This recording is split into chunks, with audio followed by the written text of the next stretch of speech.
খুব সহজে যে কেউ বানিয়ে নিতে পারবে। আজ আমি দেখাবো কাতলা মাছের তেল ঝাল রেসিপি। তার জন্য পুরো রেসিপি দেখতে থাকো। নমস্কার, আমি সুমি কিচেন থেকে সবাইকে স্বাগতম। আশা করি সবাই ভালো আছো। তো আজ আমি রেসিপিটা শুরু করছি। এখানে আমি 4 পিস কাতলা মাছ নিয়েছি। মাছটা নুন, হলুদ আর সামান্য একটু লঙ্কার গুঁড়ো দিয়ে ভালো করে মাখিয়ে নিচ্ছি।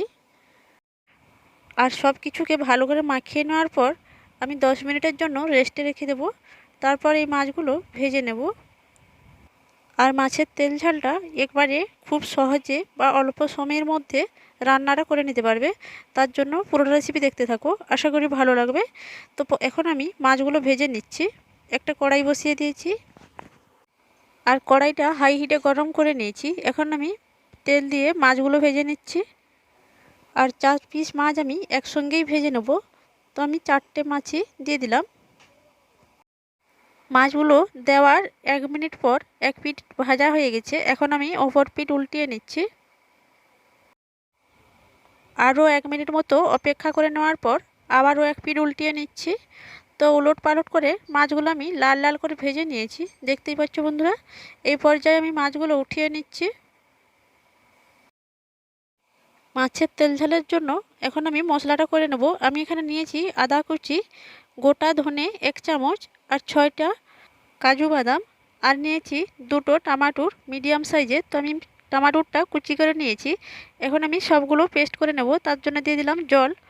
আর এদিকে আমি মাছের তেল ঝাল বানানোর জন্য একটা কড়াই বসিয়ে দিয়েছি। কড়াইটা গরম হয়ে গেছে, দিয়ে দিয়েছি আরও 2 চামচ তেল।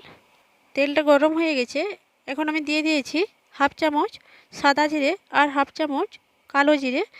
তো আমি এগুলো একটু লাল করে ভেজে নেওয়ার পর দিয়ে দিয়েছি 3টে মিডিয়াম সাইজের পেঁয়াজ কুচি করে রেখেছিলাম।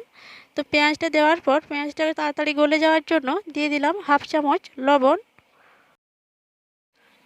এরপর আমি পেঁয়াজটা বাদামি কালার করে ভেজে নিয়েছি। এখন আমি দিয়ে দেবো পেস্ট করে রাখা মশলাটা। মশলাটা দেওয়ার পর গ্যাসের চুলাটা মিডিয়ামে রেখে মশলাটা আমি 2 মিনিট মতো ভালো করে ভেজে নেব, যাতে করে আদার কোনো কাঁচা গন্ধ না থাকে। তো আমি 2 মিনিট মতো মশলাটা ভালো করে ভেজে নিয়েছি। এখন আমি দিয়ে দিচ্ছি হলুদ গুঁড়ো 1 চামচ। তো আমি এখানে ছোট চামচের 1 চামচ হলুদ নিয়েছি।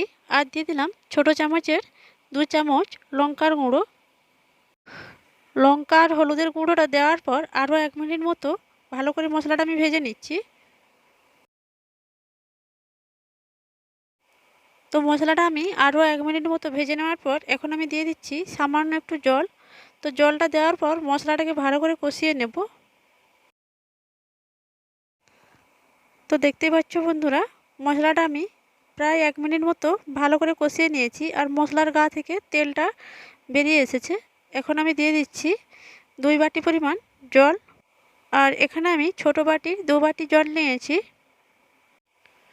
তো জলটা দেওয়ার পর দেখতেই পাচ্ছ বন্ধুরা, ঝোলটা ফুটতে শুরু করেছে। এখন আমি দিয়ে দিচ্ছি স্বাদ মতন লবণ।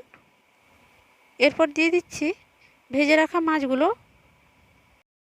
মাছগুলো দেওয়ার পর গ্যাসের চুলাটা মিডিয়ামে করে প্রায় 5 মিনিট মতো আমি ভালো করে ফুটিয়ে নিচ্ছি।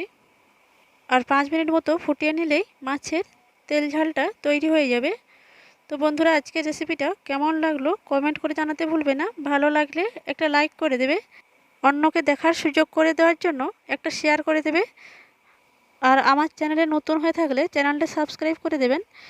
পরবর্তী ভিডিও দেখার জন্য আমন্ত্রণ রইল। ততক্ষণ ভালো থাকবেন, সুস্থ থাকবেন। ধন্যবাদ।